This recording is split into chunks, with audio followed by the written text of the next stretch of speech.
नमस्कार, मी आकांक्षा. साध्या सराच्या स्टुडिओमध्ये तुमचं स्वागत आहे. तुम्ही हा विचार केलाय का कधी?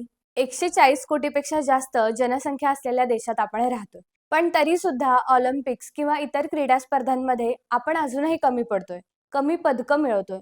याचं नेमकं काय कारण असू शकतं? आपल्याकडे खेळ हा फक्त एक छंद म्हणून बघितला जातो. पण ती एक आयुष्य घडवणारी शाळा सुद्धा आहे. आपण याचा विचार कधी केलाय का? शिक्षक असू देत, कोच असू देत, मेंटॉर असू देत किंवा पालक असू देत. आपण कुठे कमी पडतोय का आपल्या विद्यार्थ्यांना घडवण्यामध्ये किंवा एका चांगल्या स्पोर्ट्समनला घडवण्यामध्ये? याच सगळ्या प्रश्नांची उत्तरं आजच्या पॉडकास्टमधून आपण घेणार आहोत. याविषयी बोलण्यासाठी, गप्पा मारण्यासाठी आपल्यासोबत असणार आहेत अशोक काळे सर. मिरज येथे ते प्राचार्य म्हणून काम करतात बीपीएड कॉलेजमध्ये. 32 पेक्षा जास्त वर्षांचा अध्यापनाचा अनुभव आहे आणि त्याचबरोबर शिवाजी विद्यापीठाच्या बुद्धिबळ, टेनिस, बास्केटबॉल आणि त्याचबरोबर जिम्नॅस्टिक निवड समितीवर ते सध्या कार्य करतात आणि महाराष्ट्र राज्य विश्वकोश खंड 17 मध्ये शारीरिक शिक्षण विषयावर त्यांनी लिखाण सुद्धा केलेलं आहे. त्यांच्याकडून आपण जाणून घेऊया की शारीरिक शिक्षणाचं काय महत्त्व आहे आणि त्याचबरोबर प्रत्येक विद्यार्थी कशा पद्धतीने या क्षेत्रामध्ये कार्य करू शकतात. चला सुरू करूया. सर, साध्या सराच्या स्टुडिओमध्ये तुमचं स्वागत आहे आणि तुमची शैक्षणिक आणि त्याचबरोबर क्रीडा क्षेत्रातला प्रवास जो आहे, तर याबद्दल काय सांगाल? मिरजेमध्ये श्री अंबाबाई तालीम संस्था आहे, जी अतिशय जुनी आहे, 125 वर्षापूर्वीची आहे. बारू तालीम संस्था पण आहे, म्हणजे दोन्ही खूप जुन्या संस्था आहेत. तर साधारणपणे 5व्या-6व्या वर्षापासून आम्ही तिथं जात होतो. तिथे विशेष करून जिम्नॅस्टिक माझा गेम आहे. जिम्नॅस्टिकमध्ये वेगवेगळे म्हणजे हॉरिझॉन्टल बार आहे त्याच्यामध्ये, किंवा वॉल्टिंग हॉर्स आहे, पॅरलल बार्स आहेत, किंवा मॅट एक्झरसाइजेस वगैरे. याच्यामध्ये आम्ही सराव करायचो तिथं. ते करता करता पुढे शिक्षण घेतलं. पण नंतर संस्थेनंच बीपीएड कॉलेज काढायचं ठरवलं, शारीरिक शिक्षण महाविद्यालय.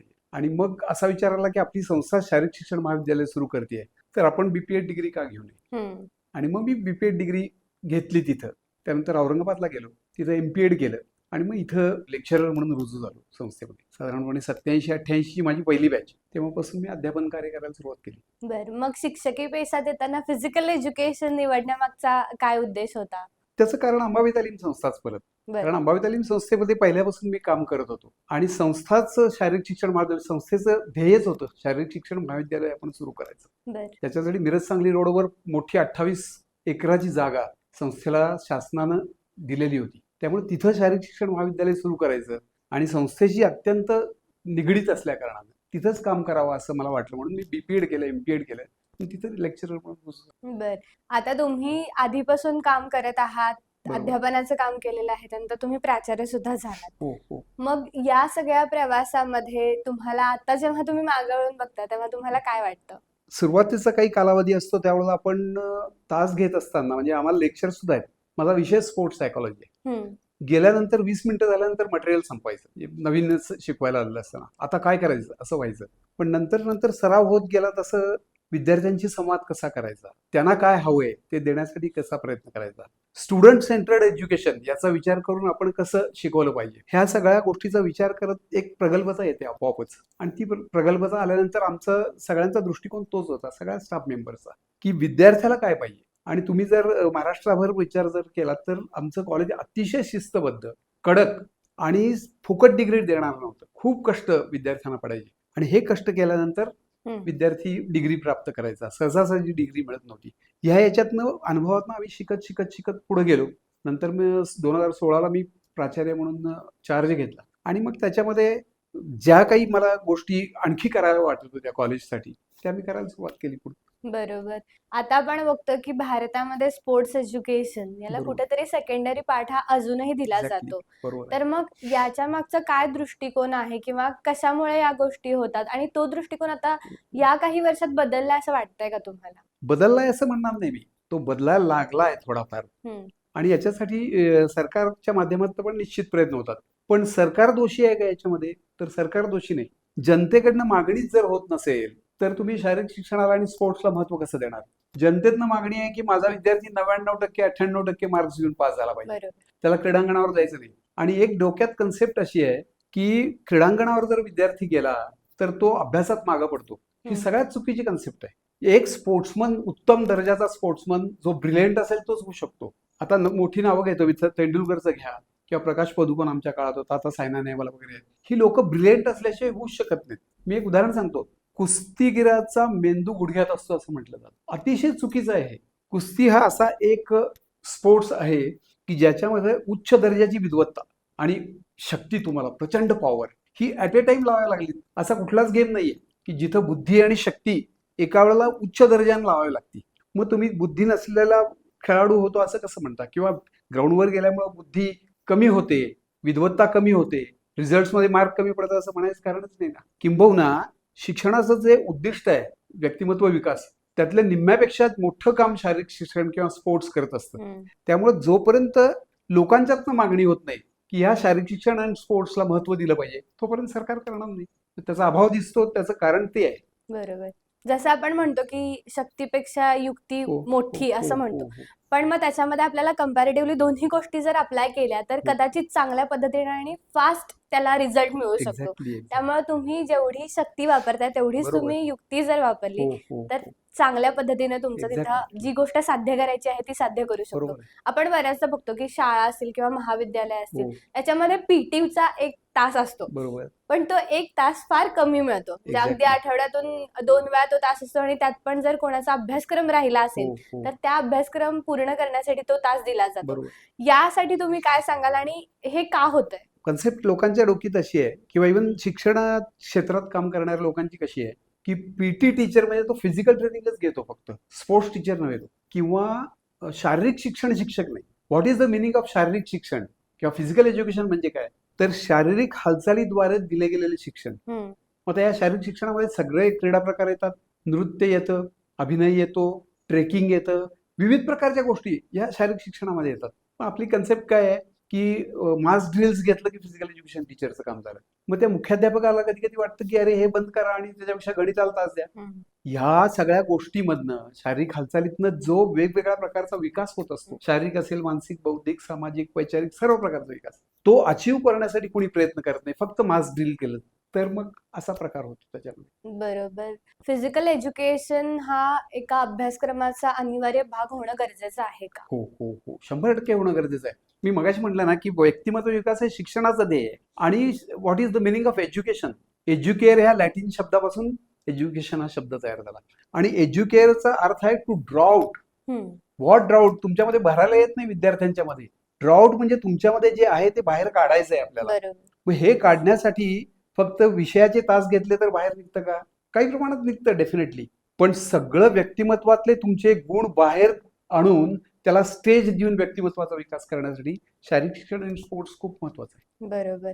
आता आपण बघतो की स्पोर्ट्स एज्युकेशन सिस्टीम मध्ये असे बरेच लूप होल्स आहेत जे आपल्याला जाणवतात. बरोबर. त्यातल्या त्यात तुम्ही जास्त या क्षेत्रामध्ये काम केलेलं आहे. हो. आणि पहिली गोष्ट काय की तुम्ही आधी शिक्षक होतात. बरोबर. सगळ्यात पहिला विद्यार्थी, नंतर बरोबर. शिक्षक आणि त्याच्यानंतर प्राचार्य झाले. त्यामुळे या अख्ख्या प्रवासामध्ये तुम्हाला काय असं जाणवलं की हे खूप लूप होल्स आहेत आणि हे भरून काढणं गरजेचं आहे? तर बेसिकली कसं आहे, आम्ही शाळेत जे क्रीडा शिक्षक तयार होतात ते बीपीएड मध्ये तयार होतात. आता शाळेचा जर विचार केला तर शाळेमध्ये इन्फ्रास्ट्रक्चर हा सगळ्यात महत्वाचा गोष्ट. अनेक शाळा अशा आहेत ज्यांना ग्राउंडच नाही. परत मुख्याध्यापक जे असतात त्यांचा दृष्टिकोन कसा आहे की खेळाला महत्व द्यायचंय का इतर सगळ्या विषयाला महत्व द्यायचंय. पण मुख्याध्यापक विचार करतात, मगाशी मी सांगितलं जसं की जो पालक वर्ग आहे तो म्हणतो की चांगल्या टक्क्यानं माझा मुलगा पास झाला पाहिजे. ह्या सगळ्या गोष्टीमुळे त्याच्याकडे बघण्याचा दृष्टिकोन लोकांचा कमी झाला. बरोबर. आणि मग त्याला दुय्यम स्थान यायला लागलं. आता ते चांगला त्या लेवलनं स्थान देण्यासाठी काय करायला पाहिजे? तर पुढे गव्हर्नमेंट त्याच्यासाठी प्रयत्न करतंय. इन्फ्रास्ट्रक्चर पाहिजे तुम्हाला, क्रीडा साहित्य पाहिजे, प्रचंड मोठ्या प्रमाणात क्रीडा साहित्य पाहिजे. हे क्रीडा साहित्य जर अवेलेबल झालं नाही तर तो क्रीडा शिक्षक तरी काय करणार? आणि मास ड्रिल नाही, that is one part of physical education.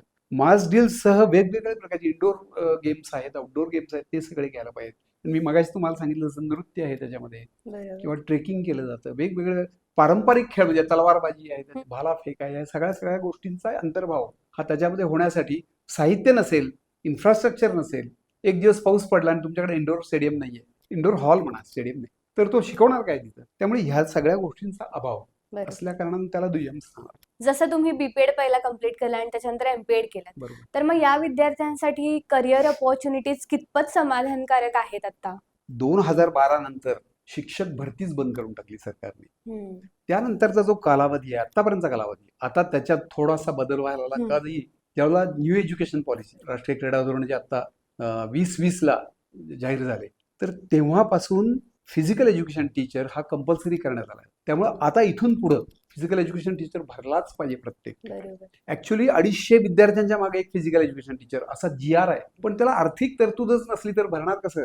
पण आता ह्या न्यू एज्युकेशन पॉलिसीमध्ये जसं त्याला क्रेडिट्स दिलं, प्रत्येक विषयाला क्रेडिट व्हॅल्यू दिली जाते, तसा फिजिकल एज्युकेशन आपण दिली आता या न्यू एज्युकेशन पॉलिसीमध्ये. आणि त्याच्यामुळे ह्या शारीरिक शिक्षण शिक्षकाला महत्व येणार आहे. तो कंपल्सरी अनिवार्य झाला तो विषय.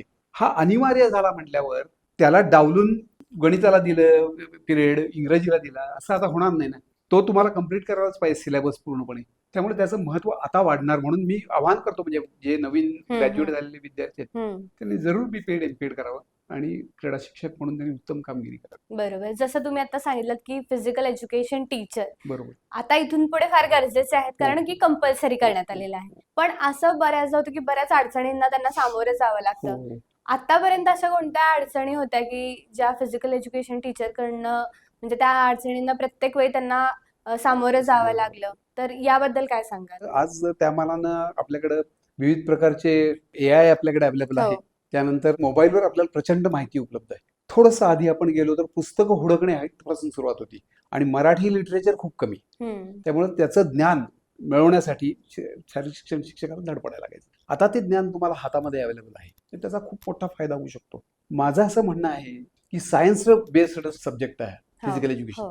हे बघा, सायन्समध्ये स्पोर्ट्स सायकोलॉजी सायन्स, त्यानंतर फिजिओलॉजी आहे, त्याच्यामध्ये बायोमेकॅनिक्स आहे.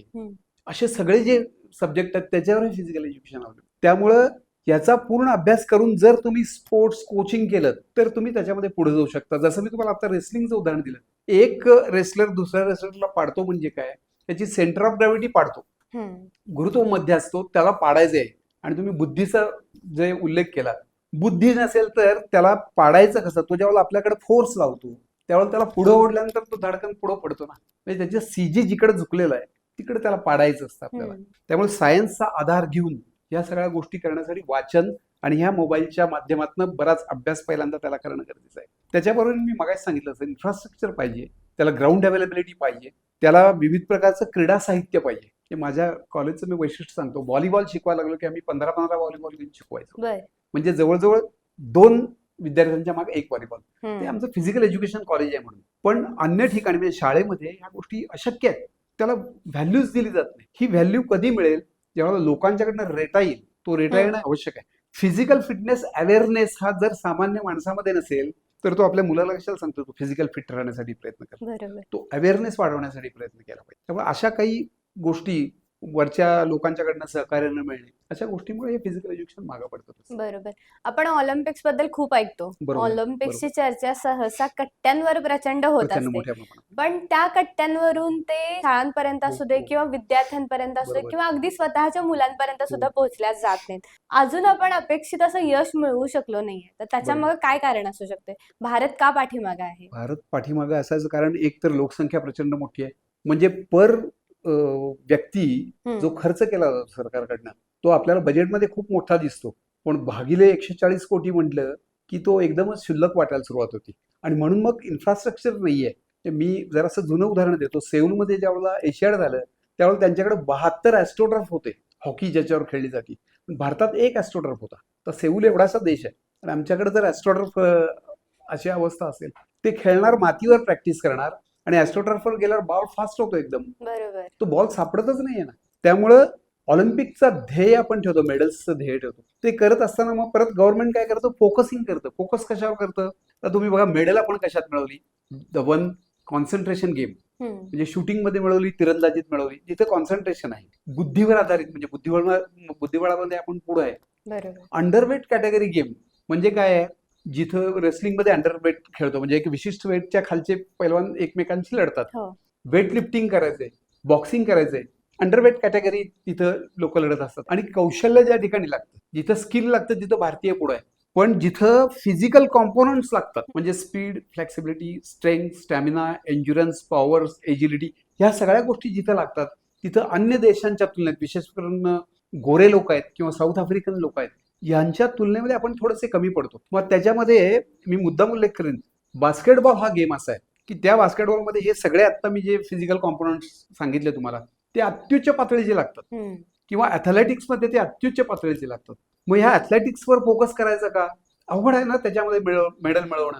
अर्थात नीरज चोप्रा हा असा माणूस आहे की ह्या सगळ्या माझ्या विचाराला त्यानं छेद दिलाय, पण त्यात नीरजचं स्किल जे आहे ना ते त्याला जास्त पुढे घेऊन जातं आणि त्याला मेडल मिळवून दिलं. तो तुम्हाला वेल बिल्ट आणि असा उंचा तगडा दिसत नाही जास्ती, त्याचं फिजिक एकदम मस्त आहे, पण स्किल्ड असल्या कारणानं तो गोल्ड मेडल त्यानं मिळवलं. किंवा पीटी उषांचं नाव आपण घेऊया, मिल्खा सिंगचं नाव तुम्हाला माहिती असेल. ही सगळी अपवाद, शायनी अब्राहम होती लॉंग जम्पर, हे सगळे अपवादात्मक आहेत. पण अदरवाईज आज आपण 10च्या आत सुद्धा 100 मीटरला टायमिंग देऊ शकत नाहीये म्हणजे स्प्रिंट इव्हेंटमध्ये. ह्याचं कारण काय? तर आपलं फिजिक तसं आहे. मग फिजिक तसं असेल तर आपण मग कशावर फोकस करायला पाहिजे? मगाशी मी तुम्हाला सांगितलं ते कॉन्सन्ट्रेशन गेम आहे, बुद्धीवर आधारित आहे, कौशल्यावर आधारित आहे, स्किल बेस्ड, अंडरवेट आहे. ह्याच्यावर आपण कॉन्सन्ट्रेशन केलं तर आता आपल्याला थोडंसं रिझल्ट बरे लागेल. आपण 10च्या जवळपास आलोय मेडलच्या एका ऑलिम्पिकला मिळवायचे. तरी आपण बघायला गेलं तर ग्रास रूट स्तरावर जर आपण प्रयत्न करायचा ठरवला तर खेळाडू घडवताना आपण अजून कुठे कमी पडतोय? ग्रासरूट स्तरावर करण्यासाठी आता गव्हर्नमेंट प्रयत्न करतंय. म्हणजे तुम्हाला खेलो इंडिया मुवमेंट माहित असेल, तर खेलो इंडिया मुवमेंटमध्ये एक स्पोर्ट्स कल्चर निर्माण करण्याचा प्रयत्न केला जातो आणि फाइंड आउट टॅलेंट, म्हणजे टॅलेंट हुडकून आणायचंय त्याच्यासाठी खूप मोठा प्रयत्न केला जातो. आणि मग ग्रासरूटमध्ये कसं बॉर्न ॲथलेट्स असतात. आता मिरज सांगलीच्या जवळपासचं उदाहरण मी तुम्हाला सांगितलं तर आमच्याकडं जत कवठेमहांकाळकडं लॉंग डिस्टन्स रनर आपोआप तयार होतो. बरोबर. अशा काही गोष्टी तर केरळ वगैरे त्या भागामध्ये लॉंग ॲथलेट्स तयार होतात. असे हुडकून जर त्याला पुढे आणलं आणि मग इन्फ्रास्ट्रक्चर त्यांना पुरवठा त्याचा बरोबर केला, टॅलेंट हुडकून आणलं, इन्फ्रास्ट्रक्चर जर असेल तर आपल्याकडे निश्चितपणे खेळाडू तयार होतील. ग्रासरूटवर लक्ष एवढ्यासाठी पाहिजे की बॉर्न एबिलिटी तुमची काय आहे ती जर माहिती असेल तर त्या पद्धतीने मी तुम्हाला थोडंसं उदाहरण देईन. 3 इडियट्स जर तुम्ही बघितलं असेल, त्या 3 इडियट्स मध्ये आमिर खान म्हणतो की लता मंगेशकर को अगर फास्ट बॉलर बना दिया तो क्या होगा. Is it possible Lata Mangeshkar fast? का? कारण तिच्याकडे आडातच नाही तर पोहऱ्यात कसं येणार? मग तिच्याकडे होतं काय? सिंगिंग होतं. दीनानाथ मंगेशकर मोठे सिंगर होते, त्यामुळे त्यांची सगळी मुलं उत्तम गातात. आणि सचिन तेंडुलकर को अगर सिंगर बना दिया होता तो क्या होगा? तो सिंगर कसा बनू शकेल? त्याच्याकडं टॉप न्यूरोमस्क्युलर कोऑर्डिनेशन आहे अंगामध्ये. सचिन तेंडुलकर इतर कुठलाही खेळ खेळला असता तरी उत्तम दर्जाने खेळला असता, कारण न्यूरोमस्क्युलर कोऑर्डिनेशन ज्याच्यामध्ये आहे ना तो चांगलाच खेळ खेळतो. बरोबर. जसं गावस्कर सुरुवातीला कुस्ती खेळायचा, मग टेबल टेनिस सुरू केलं, मग क्रिकेटकडे वळा. त्यामुळे तुमच्यामध्ये एक तर बेसिकली तुमच्या अंगामध्ये ते पाहिजे आणि त्याच्याबरोबर तुम्हाला त्या फॅसिलिटीज, एन्व्हायरमेंट तसं पाहिजे आणि हेरिडिटी पाहिजे. हे दोन्ही एकत्र असतील तर तुम्ही मेडल मिळवू शकता. बरोबर. जसं आता तुम्ही सांगितलं की खेलो इंडिया आणि त्याचबरोबर अशा अनेक सरकारी योजना आहेत, पण खरंच त्याचा परिणाम होतोय का? 100% होतोय. 100% होतोय. खूप चांगलं. आता युथ खेलो इंडिया गेम्स आहेत, त्यानंतर ट्रायबल, मी आता जाऊन आलोय ट्रायबल खेलो इंडिया गेम्सला, रायपूरला गेलो होतो. वेगवेगळे प्रकार आहेत त्याच्यामध्ये, तर त्याचं जे प्रमोशन केलं जातं, युनिव्हर्सिटी गेम्स आहेत खेलो इंडियाची, त्याच्यामध्ये सहभागी झाल्यानंतर त्यांना स्कॉलरशिप आहे मॅडम मोठ्या प्रमाणात. आता ही स्कॉलरशिप असल्या कारणानं, आणि पूर्वी एकला नॅशनल टीमला सुद्धा आपल्या सायकॅट्रिस्ट दिला जात नव्हता किंवा कोच दिला जात नव्हता. आता पर्सनल सायकॅट्रिस्ट दिला जातो, पर्सनल कोच दिला जातो नॅशनल खेळाडूला. तर हे जे खेलो इंडियामधनं जो पॉलिसी निर्माण झालेली आहे त्याच्यामुळं, आणि कसं आहे, एखादा गव्हर्नमेंटनं नेमलेला कोच असतोच, पण समजा मला एक विशिष्ट कोच पाहिजे आणि तो मला तुम्ही द्या, तर त्या गव्हर्नमेंट कोच बरोबर त्यांचा पर्सनल कोच सुद्धा दिला जातो आणि मग तिथं बक्षीस मिळवणं सोपं जातं. त्यामुळे खेलो इंडियातनं निश्चित चांगले रिझल्ट मिळतील. आता आपण बघतो की सोशल मीडियाचा वापर आपण सगळे सर्रास करतो. म्हणजे अगदी प्रत्येकाच्या हातात मोबाईल आहे आणि प्रत्येक जण अगदी 5 मिनिटं जरी गॅप मिळाला तर त्या वेळेत आपण रील स्क्रोल करतो किंवा युट्यूबवर सर्च करत असतो. यामुळं सोशल मीडिया असेल आणि त्याचबरोबर मोबाईलचा अति वापर असेल, बरोबर, थोड्या प्रमाणात फिटनेस बद्दल अट्रॅक्शन डेव्हलप झालेलं आहे, अवेअरनेस डेव्हलप झालेला आहे, पण याच्यात सुद्धा मोबाईल आणि सोशल मीडिया आल्यामुळे आपण थोडेसे आळशी सुद्धा बनलेलो आहोत. फिटनेस हे फक्त त्या मोबाईलच्या एका 10 मिनिटाच्या रील पुरतं मर्यादित राहते आणि त्याच्यानंतर त्या गोष्टी निघून जातात. मग याचा नेमका परिणाम जो आहे तो आपल्या फिटनेसवर कसा होतोय? ह्या मोबाईलमुळे किंवा ह्या रील्समुळे कॉन्सन्ट्रेशनच गेले. हे डेव्हिएशन आहे त्याच्यामध्ये प्रचंड मोठं. तुम्ही एखादं पुस्तक घेत असता त्यामुळे कॉन्सन्ट्रेशन करून वाचता की नाही, तसं एखादं रील बघत असताना आपण नाही करतो, हे जाऊ दे पुढं, जाऊ दे पुढं, जाऊ दे पुढं, हे जे करतो ना ह्याच्यामुळे तुमचं कॉन्सन्ट्रेशन एखाद्या विषयावर होतच नाहीये. आणि मग आमच्या काळात कसं असायचं, आम्हाला राग यायचा पाऊस पडला तर की आज आम्हाला खेळायला मिळणार नाही, संध्याकाळी रोज तालमीत जायचंच. तसं जे खेळाडू खरा असतो ना त्याला राग येतो, त्याला वाटतं की अरे माझा खेळ नाही बुडला पाहिजे, प्रॅक्टिस नाही बुडलं पाहिजे. मग असं वाटण्यासाठी तुम्हाला डेव्हिएशनसाठी जर काही हातामध्ये असेल तर तुम्ही त्याच्याकडे जात नाही, मग सारखं त्या रीलमध्ये किंवा हम्म. आता ते शाप आहे का वरदान आहे म्हणून परत प्रश्न येईल. तर ते वरदान पण आहे की आज ट्रिपल जम्प करायची आहे. तर ट्रिपल जम्प करत असताना कशा जम्प्स केल्या जातात ते हम्म. स्लो मोशन मध्ये बघायचं तर आपण त्याच्यावर बघू किंवा बायोमेकॅनिक्स त्याच्या पाठीमागं काय आहे की काय केल्यानंतर ट्रिपल जम्प आपली जास्त जाईल. मी एक ट्रिपल जम्पचं उदाहरण देतो कुठलेही. तर त्याच्यासाठी अभ्यास करायला ठीक आहे कोच तुम्हाला लागतो पण आज मोबाईल तुम्हाला या गोष्टी सगळ्या शिकवतो. त्यामुळे मोबाईल वरदान डेफिनेटली आहे पण ते शाप तेव्हा होतं ज्यावेळेला तुम्ही त्याला ऍडिक्ट होता. तुम्ही त्याला शरण गेलात की तुम्ही संपलात. बरोबर. त्यामुळे सोशल मीडियाही हवा आहे तो मर्यादित स्वरूपात पाहिजे आणि मोबाईल हवाच हवा आहे पण त्याचा वापर कसा करायचा हे त्याला कळलं पाहिजे. बरोबर.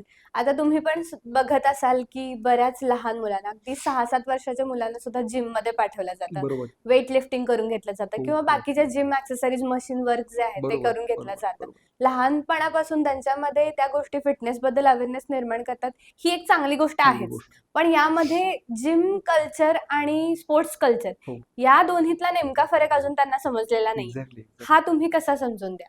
तर जिमचं कसं आहे माहितीये का मला सुद्धा असं वाटायचं म्हणजे मी फिजिकल एज्युकेशन मधला माणूस सुद्धा मला वेट ट्रेनिंग काय करायचंय मला वेट लिफ्टिंग काय करायचं की आता माझं एज जास्त झालंय पण मसल टोन तुमचा चांगला राहण्यासाठी तुम्ही वेट ट्रेनिंग करणं गरजेचं आहे.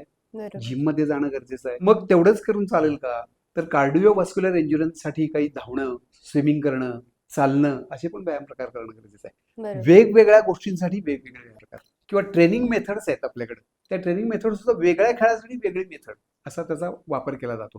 जिम मध्ये बॉडी बिल्डिंग केली जाते.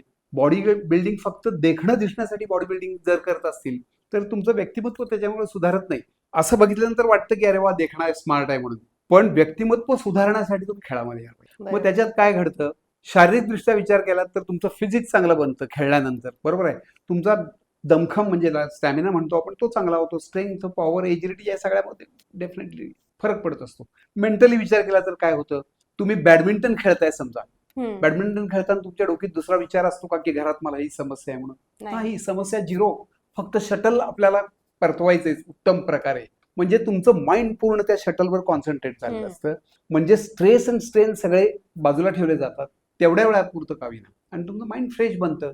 सोशिओलॉजिकल विचार जर केला तर तुमचं फ्रेंड सर्कल बनतं तुम्ही खेळात गेल्यानंतर. फक्त जर तुम्ही जिम मध्ये गेलात तर त्यांना तेवढं बनतं असं नाही पण ह्याच्यावर ज्यावेळेला ग्राउंडवर तुम्ही जाता त्यावेळेला तुमचं सोशल सर्कल बनतं आणि त्याच्यातनं मग सुखदुःखाची देवाणघेवाण जय पराजयाची देवाणघेवाण म्हणजे जय आणि पराजय हे दोन्हीही शांत चित्तानं सहन करायला पाहिजे. म्हणजे विजयाचा उन्माद पण करता कामा नये आणि पराभूत झाल्यानंतर फ्रस्ट्रेशन पण येता कामा नये तुम्हाला. ह्या दोन्ही गोष्टी तुम्हाला खेळ शिकवतो. म्हणून gym culture is nice one पण त्याच्याबरोबर बाय अँड बाय तुम्हाला स्पोर्ट्स खेळला पाहिजे. म्हणजे माझा एक मित्र मला सांगायचा की तू वॉकिंगला जातोस का तू एखादा खेळ खेळतोस.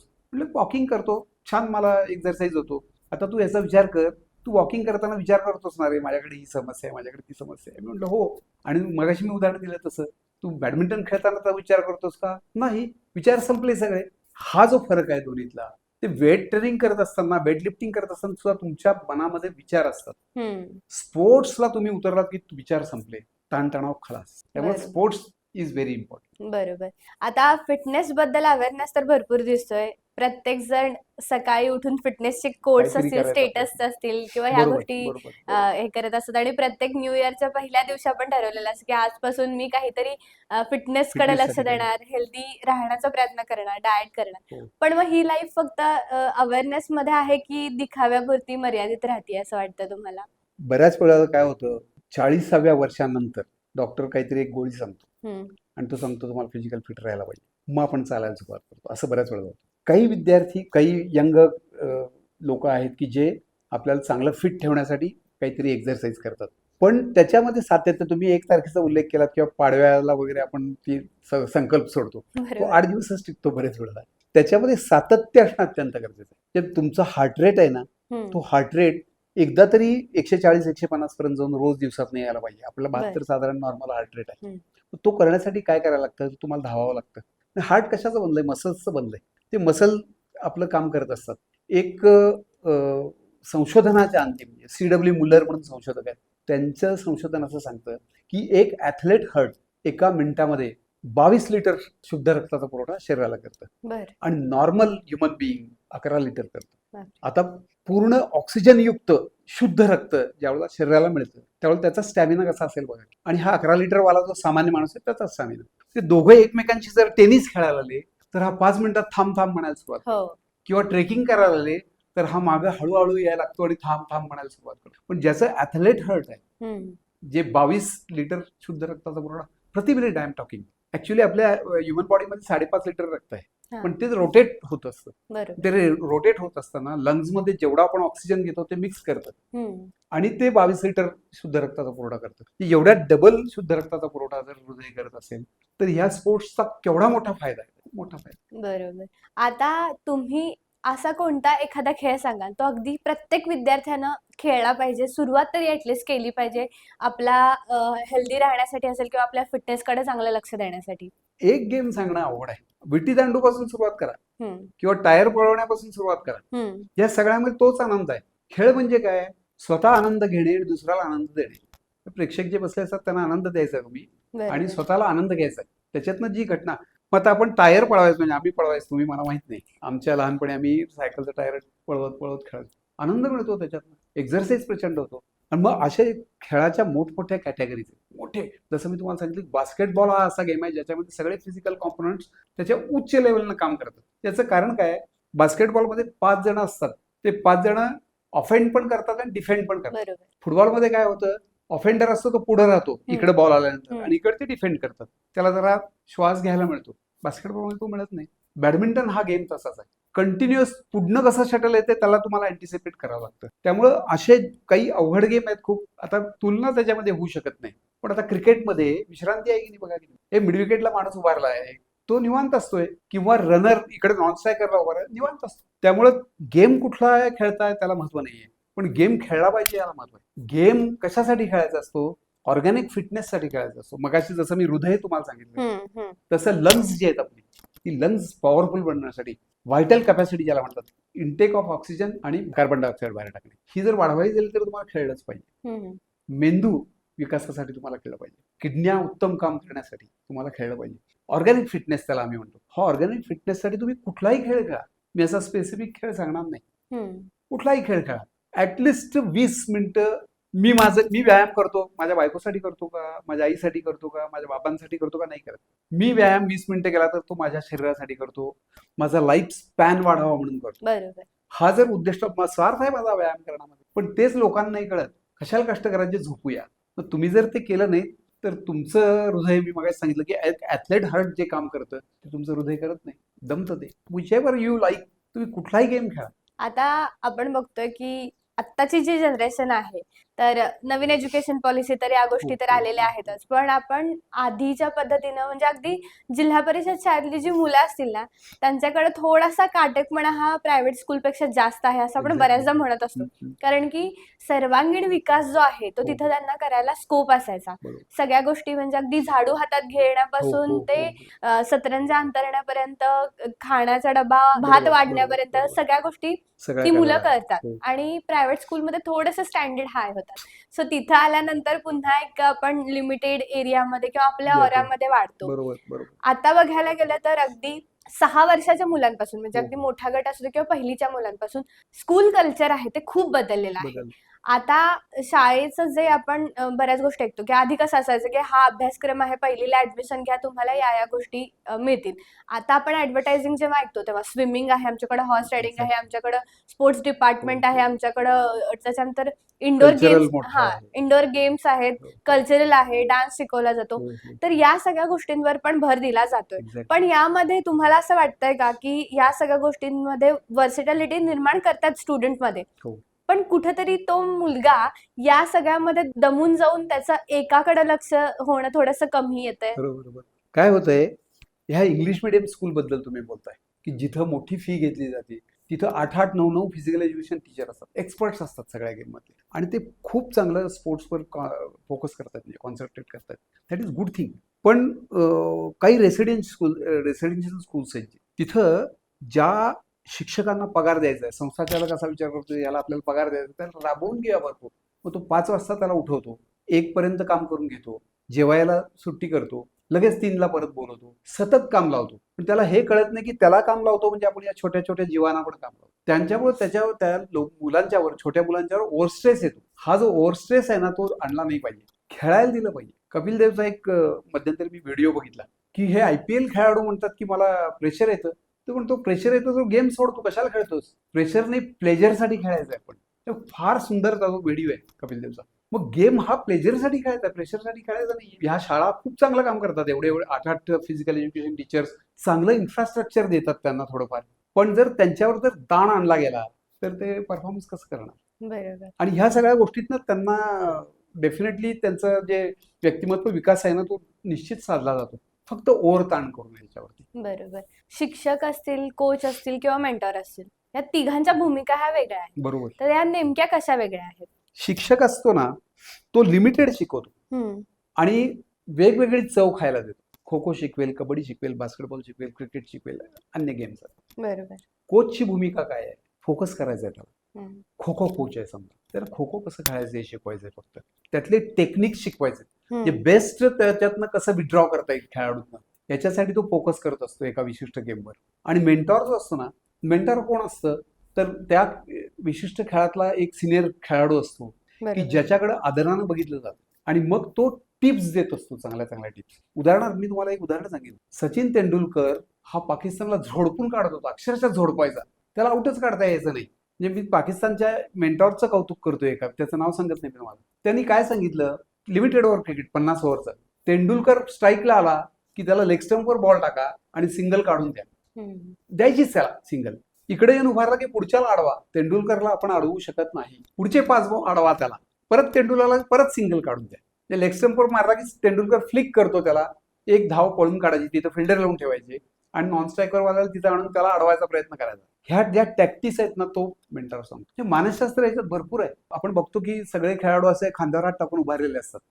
मग आपल्याला काय त्यावेळेला गप्पा मारतात असं वाटतं का? नाही. तर त्यांच्यातला जो मेंटॉर असतो तो सांगत असतो की तिरंगा फडकताना बघताय का बघा पॅव्हिलियनवर, त्याच्यासाठी आपल्याला खेळायचंय. शिक्षक असतील, कोच असतील किंवा मेंटॉर असतील, तर हो. त्यांचा प्रत्येक जणांची एक स्पेसिफिक भूमिका आहे आणि ती बरोबर, खूप बरोबर. छान पद्धतीने तुम्ही सांगितलीत. तुम्ही शिक्षक असताना तुमचा असा कोणता एखादा विद्यार्थ्याचा प्रेरणादायी किस्सा सांगाल जो तुम्हाला खूप काही गोष्टी सांगून गेला किंवा तुमच्या मनात एक स्पेशल ठसा उमटवला त्यानं? माझा एक विद्यार्थी आहे, आता जे गोवा राज्याचे क्रीडा मंत्री आहेत, माननीय रमेशजी तवडकर म्हणून. 92-93ला माझ्याकडे शिकायला होते आणि म्हणजे एकदम क्लीन ऑब्झर्वर होते ते. बारीक बारीक बारीक बारीक लक्ष द्यायचे प्रत्येक गोष्टीकडे.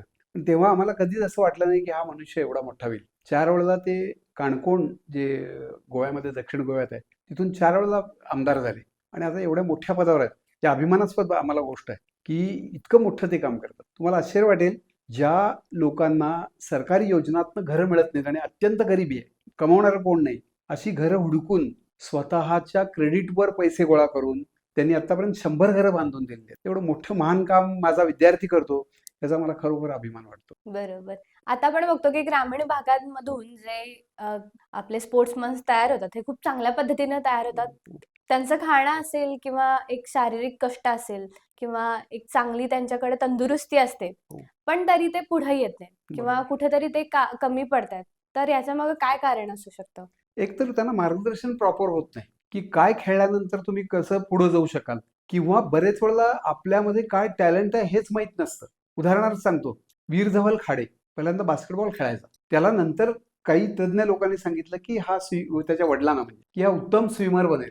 मग तो स्विमिंगकडे गेला आणि नंतर तो काय त्यानं म्हणजे इंटरनॅशनल खेळाडू झाला, जो आपल्याला सगळ्यांना माहिती आहे. तर हे आपल्याला कळलं पाहिजे.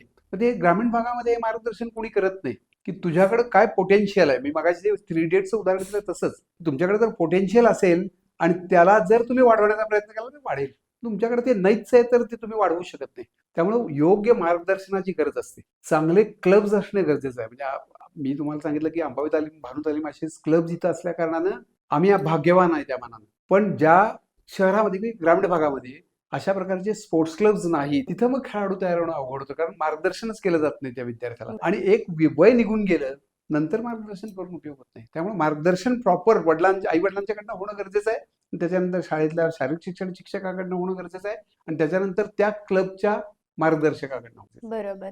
आपण म्हणतो की परफॉर्मन्स चांगला असला पाहिजे, पण हा परफॉर्मन्स चांगला होण्यासाठी किंवा बनण्यासाठी आपल्याला मानसिक तयारी पण तितकीच महत्वाची बरोबर आहे. बरोबर. तर ही कशी करता येईल आणि याचं महत्व काय सांगाल? तुम्ही किती उच्च दर्जाचे खेळाडू असाल, तुम्ही जर मानसिकदृष्ट्या तयार नसाल तर तुम्ही स्पोर्ट्स परफॉर्मन्स दाखवू शकत नाही. मी उदाहरण सांगतो, अर्जुन आणि श्रीकृष्ण धर्मयुद्धाच्या वेळेला अर्जुन लढाईलाही उभारला आणि पूर्ण मानसिक खच्चीकरण झालं, कारण समोर त्याचे गुरु होते, त्यानंतर भाऊ होते, सगळे मोठमोठे काका मामा सगळेच होते. यांच्यावर मी बाण कसा चालवू असा ज्यावेळेला त्यानं प्रश्न विचारला, त्यावेळेला श्रीकृष्णाने त्याला गीता सांगितली. तर गीता म्हणजे काय आहे, तर ते मानसशास्त्रच आहे की पुढं कोण आहे ते बघू नकोस, तुला सत्यासाठी खेळायचंय. फक्त इथं सांगताना जिंकण्यासाठी खेळायचंय म्हणून त्या मार्गदर्शकांनी सांगितलं पाहिजे. मग ही जी मानसिक तयारी आहे ती मानसिक तयारी करणं अत्यंत गरजेचं असतं. 2011ला आपण वर्ल्ड कप जिंकलो, त्यावेळेला युवराज सिंग असो किंवा विराट कोहली असो, ह्या सगळ्या लोकांनी काय केलं, सचिनचा कदाचित हा शेवटचा वर्ल्ड कप आहे, तर आपण हा वर्ल्ड कप आहे तो सचिनला प्रेझेंट करायचा, ही एक भावना त्या टीम मध्ये निर्माण केली त्यांनी. आणि मग गौतम गंभीर असेल, धोनी असेल, हे सगळे जीव तोडून खेळले आणि त्यांनी तो कप जिंकून दिला. मानसशास्त्रीय दृष्ट्या जोपर्यंत तुम्ही तयार होत नाही, आणि असं नाहीये तेंडुलकर सारखा बॅट्समन किंवा कोहली सारखा बॅट्समन जेव्हा पहिले काही बॉल फेस करतो त्याच्यावर स्ट्रेस असतोच. Optimal level of stress must be there. स्ट्रेसच नसेल तर परफॉर्मन्स पण होत नाही. पण तो ओव्हर स्ट्रेस झाला की तुम्ही फेल गेलात, आणि बिलो स्ट्रेस लेवल असेल तरी तुम्ही फेल गेलात. त्यामुळे ती स्ट्रेस लेवल मेंटेन करून तुम्ही परफॉर्मन्स चांगला करण्यासाठी हे सायकॅट्रिस्ट मदत करत असतात. बरोबर. आता तुम्ही तोच मुद्दा धरलात बरोबर की सायकोलॉजिस्ट हे गरजेचं आहे. तर मग प्रत्येक शाळांमध्ये स्पोर्ट्स सायकोलॉजिस्ट असतील किंवा फिटनेस काउन्सिलर्स असतील, बरोबर. यांचं महत्व काय आहे आणि किती गरजेचे आहेत? महत्वाचा प्रश्न आहे एकदम. ऍक्च्युली गरजेचे आहेतच, पण म्हणजे फायनान्शियल दृष्टिकोनातून विचार केला तर सायकॅट्रिस्ट किंवा फिजिकल फिटनेस ट्रेनर जे असतात किंवा काउन्सिलर जे असतात तर ते परवडणार नाहीत शाळेला.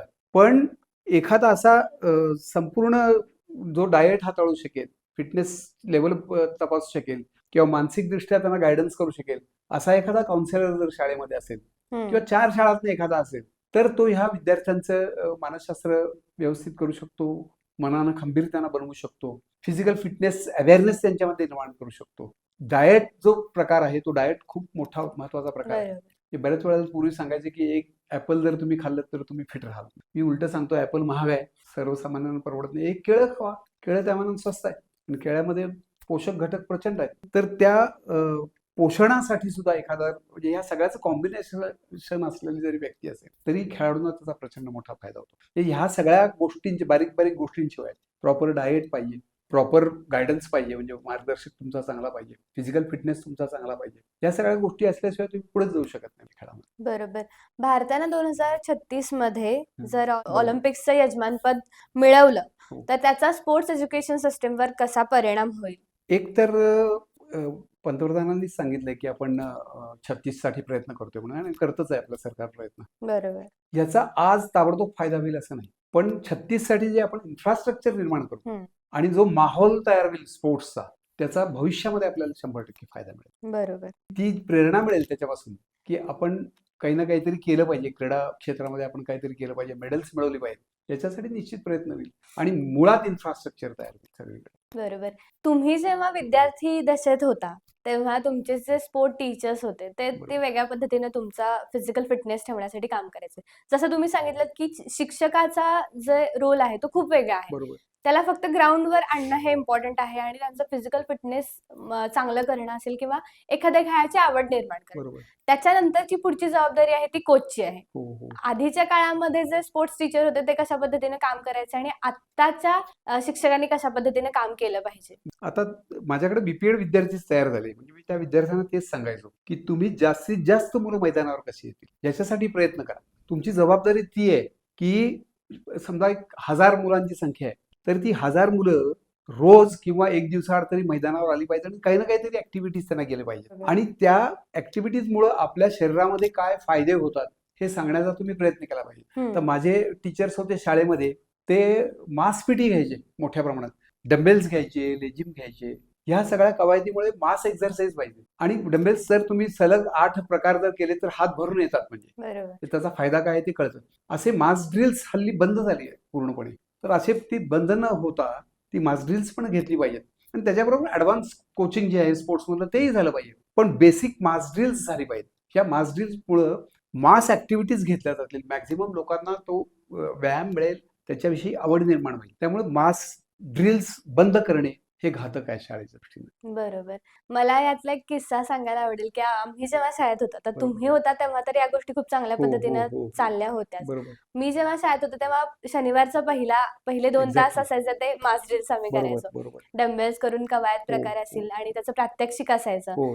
आणि बऱ्याचदा त्याच्या स्पर्धा सुद्धा घेतल्या जायच्या. एक्झॅक्टली. त्यामुळे ती चुरस जी होती ती तेव्हा खूप असायची हो, आणि थंडीच्या वेळेमध्ये शनिवारचा ते 2 तास म्हणजे सगळ्यात हार्ड पण म्हटले जायचे हो. आणि चांगले सुद्धा म्हटले जायचे. एक्झॅक्टली. तर त्यावेळी त्या गोष्टींमुळं एक चांगला फिटनेस जो आहे तो तेव्हा निर्माण झालेला बरोबर. आणि आज त्या गोष्टी फारशा दिसत नाहीत. त्या ढोलच्या तालावर तालावर.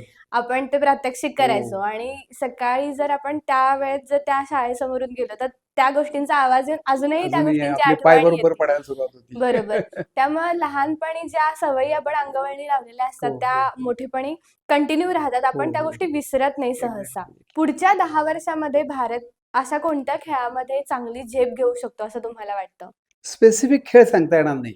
हं. पण मी मगाशी म्हटलं तसं स्किल गेम्स जे आहेत किंवा कॉन्सन्ट्रेशन गेम आहेत, याच्यामध्ये आपण डेफिनेट पुढे जाणार. एकच गेम असं म्हणता येणार नाही आपल्याला. हं. आता कसं असतं, अनेक वेळेला क्रिकेट ह्या खेळावर सुद्धा बरेच जण टीका करतात, की त्यालाच खूप महत्त्व दिलं जातं, त्यालाच जास्ती पैसा आहे वगैरे सगळ्या गोष्टी. तर त्या BCCIनं त्याच्यासाठी प्रयत्न केलेले आहेत. म्हणजे ज्यावेळेला आपण पहिला वर्ल्ड कप जिंकलो, त्यावेळेला खेळाडूंना द्यायला आपल्याकडे पैसे नव्हते. लता मंगेशकरनं दिल्लीमध्ये आपला प्रोग्राम केला आणि त्या अनुषंगानं 25 लाख रुपये उभे केले आणि वाटलेत. म्हणजे BCCIकडे पैसेच नव्हते. आज BCCI करोडो रुपये पडून आहेत. याचं कारण काय? टेस्टला लोक कंटाळतात. 60 ओव्हर लिमिटेड क्रिकेट, नंतर 50 ओव्हर लिमिटेड क्रिकेट. पहिला 60 ओव्हर होतं वर्ल्ड कप जे होते ते. बरं. नंतर 50 झालं. तेही कंटाळवाणं झालं. 2020 आणलं त्यांनी. रंगीत कपडे आणले, रंगीत बॉल्स आणले, वेगवेगळ्या प्रकारचे नियम आणले. लोकप्रियता वाढवली, ट्रान्सपरन्सी आणली. दॅट इज मोस्ट इम्पॉर्टंट, की तुमच्याकडे जर ट्रान्सपरन्सी नसेल, खो-खो, कबड्डीमध्ये असं अपील केलं जातं, आउट आहे, आउट आहे, आउट आहे, आउट आहे. तो म्हणतो मी आउट नाहीये आणि रेफरी आउट देतो. इथं कसं तुमच्याकडं ऑडिओ व्हिज्युअल एड्स वापरली जातात आणि ट्रान्सपरन्सी आणली जाते करेक्ट नियमाची. ती ट्रान्सपरन्सी आणली तर ती लोकप्रियता आपोआप निर्माण होते. म्हणून क्रिकेट हा जास्त लोकप्रिय व्हायचं कारण ते आहे, की त्यांनी त्याच्यासाठी प्रयत्न केले. तसे प्रयत्न या कबड्डी किंवा खो-खो मध्ये सुद्धा व्हायला पाहिजेत.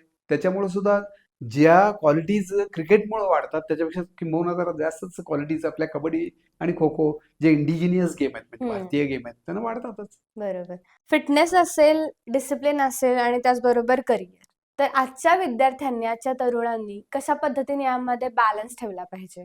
फिटनेस हा आपल्या जगण्यासाठी फिटनेस असायलाच पाहिजे. आता मगाशी आपलं ज्यावेळेला ड्रिल्सची चर्चा झाली, तसं मार्च पास्ट जो असतो, जो ढोलच्या तालावर आपण मार्च पास्ट करतो, सलामी वगैरे ध्वजाला देतो, याच्यामध्ये एक रिदम भरलेला आहे. तो जीवनात रिदम आणतो. असा प्रकारचा रिदम आला पाहिजे आणि मग बाकीच्या इतर ऍक्टिव्हिटीज केल्यामुळे जो फिटनेस येतो तो आपल्याला जीवनभर पुरतो. आणि करिअर बेस्ड जर करायचं झालं तर आज आपल्याला माहिती असेल की 5% आरक्षण आपल्या स्पोर्ट्स कोट्यानुसार गव्हर्नमेंटमध्ये पण मिळतं आणि रेल्वेसारखी कंपनी आहे, महिंद्रा अँड महिंद्रा सारखी, एअर इंडिया सारखी कंपनी, अशा मोठ्या मोठ्या कंपन्यांमध्ये चांगलं ज्यावेळेला तुम्ही कार्य कराल त्यावेळेला तुम्हाला नोकरीच्या संधी उपलब्ध आहेत. तर ह्याच्यावर सुद्धा फोकस करणं गरजेचं आहे, की आपल्याला कुठं कुठं संधी मिळू शकेल. आपण चांगला जर स्पोर्ट्समन बनलो तर कुठं कुठं संधी मिळू शकेल, त्याच्यासाठी प्रयत्न केला पाहिजे. आज थोडासा पैसा स्पोर्ट्समध्ये यायला सुरुवात झाली, लक्षात घ्या. आज IPL थोडं जरी कोणी खेळलं तर तो करोडपती होतो. ते पूर्वीच्या काळी गावस्कर वगैरे पैशासाठी भांडायचे. ते गावस्कर स्वतःसाठी पेक्षा इतरांसाठी भांडायचा जास्ती, की अरे आम्हाला पैसे मिळत नाहीत म्हणून.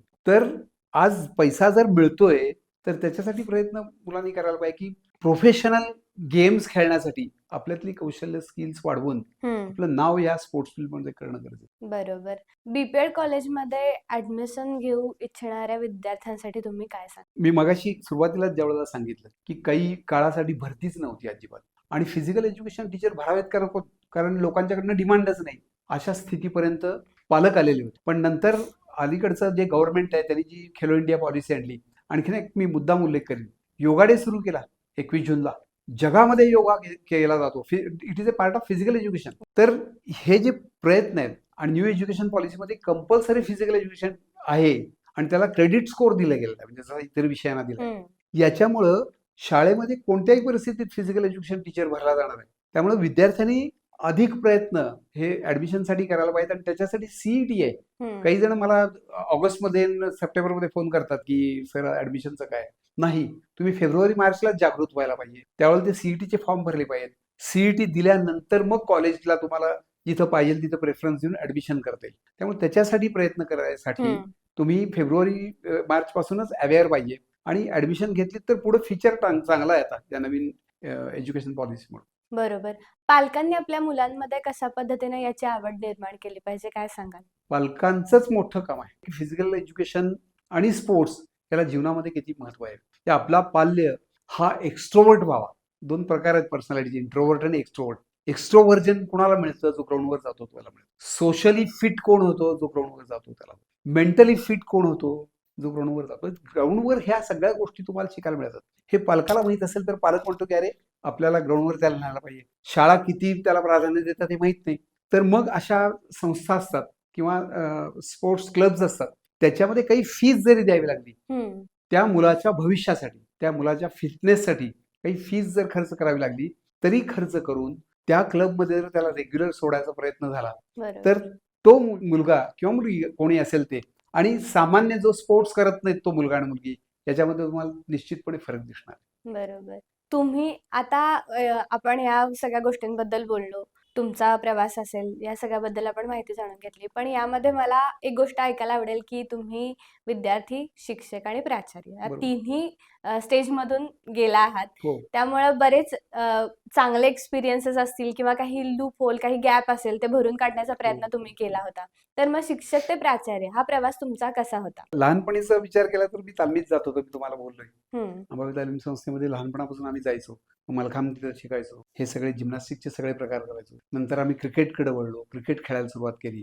ह्याच्यामध्ये सुद्धा थोडासा रोल पालकांचा महत्वाचा असतो. पालकांनी मूल आपलं कुठं जातंय त्याच्यावर आपलं लक्ष पाहिजे. चौकात उभारणं आणि काहीतरी टिंगलटवाळी करणं ह्याच्यापेक्षा संध्याकाळी स्पोर्ट्स क्लब किंवा तालीम संस्था कुठली तरी जर जॉईन केली तर त्याचा आपल्या मुलाला कसा फायदा होतो हे माझ्या आईनं त्याच्याकडे लक्ष दिल्यामुळे मी त्या संस्थेमध्ये जायला सुरुवात केली. नंतर एका चांगल्या कॉलेजमध्ये एक प्राध्यापक व्हायची मला संधी मिळाली. माझे जे सगळे गुरु होते त्यांनी एक उत्तम ट्रॅक आखून दिला होता आणि त्याच्यावर आम्ही मार्गक्रमण केलं. त्यामुळं एक चांगला शिक्षक बनण्यासाठी प्रयत्न परिपूर्ण असेल असं मी नाही म्हणत, पण एक चांगला शिक्षक बनण्यासाठी मला त्या माझ्या सगळ्या गुरूंनी सहकार्य केलं आणि ती एक माझी पर्सनॅलिटी तशी बनली. म्हणजे आज देखील आमच्या कॉलेजमध्ये अशी पद्धत आहे. आमचं कॉलेज खूप कडक, पण मी माझ्या मुलांना नावानं हाक मारतो. कोणाला तरी पाटील, कुणाला तरी जोशी अशी हाक मारत नाही. तर डायरेक्ट त्याचं नाव काय आहे, किरण आहे, तर मी किरण म्हणून हाक मारतो. त्यानं एक जवळीक साध्य होते. ही जवळीक जर विद्यार्थी आणि शिक्षकामध्ये असेल, आदरयुक्त भीती आमच्याबद्दल आहे का तर ती 100% आहे. पण माझ्या जवळ येऊन एखादी शंका विचारायला विद्यार्थी जर मला घाबरत असेल तर मी नापास. त्यामुळे ती भीती शिक्षकाविषयी वाटता कामा नये, आदर जरूर वाटला पाहिजे. आणि त्यानंतर प्राचार्य झाल्यानंतर सुद्धा इव्हन प्राचार्य झालोय म्हणजे मी काही वेगळा आहे असं म्हणायचं काही कारणच नसतं. आपण तो पार्ट असतो. एखाद्या शाळेमध्ये किंवा एखाद्या महाविद्यालयात सगळ्यात महत्वाची गोष्ट कोण आहे तर तो विद्यार्थी सगळ्यात महत्वाचा. त्याच्यानंतर प्राचार्य येतो. प्राचार्यानंतर मग शिक्षक येईल, नॉन टीचिंग स्टाफ येईल, असा तो क्रम येईल. पण सगळ्यात महत्वाचा कोण तर विद्यार्थी. स्टुडंट सेंटर्ड एज्युकेशन या संकल्पनेवर आधारितच सर्व शाळा आणि महाविद्यालय चालली पाहिजेत असं माझं मत आहे. बरोबर. शिक्षक, पालक आणि विद्यार्थी या तिघांना असा कोणता मेसेज द्याल की जो तुम्हाला त्याची उणीव भासत होती आणि त्या गोष्टी कुठेतरी इथून पुढच्या जनरेशननी चेंज केल्या पाहिजेत विद्यार्थी म्हणून?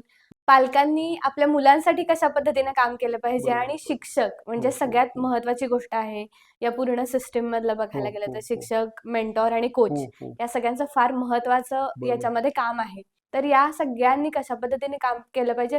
प्रत्येक रोलला एक छान असा मेसेज तुम्ही काय द्याल? शिक्षकांच्या बद्दल तर मी आत्ताच बोललो की शिक्षकांनी मुलांसाठी काय पाहिजे ते बघितलं पाहिजे. त्यांना मध्यवर्ती ठिकाणी ठेवून काम केलं पाहिजे. ते शाळेमध्ये तोच महत्वाचा घटक की विद्यार्थ्याला काय पाहिजे हे जर बघून शिक्षकांना काम केलं आणि त्याचे मी एकदा सांगितलं की to draw out something from students असं आहे की त्याच्यातले गुण तुम्ही बाहेर काढण्यासाठी प्रयत्न करायचा आहे. त्यामुळे त्याला काय पाहिजे ते बघून जर तुम्ही शिकवलं तर ते योग्य ठरेल.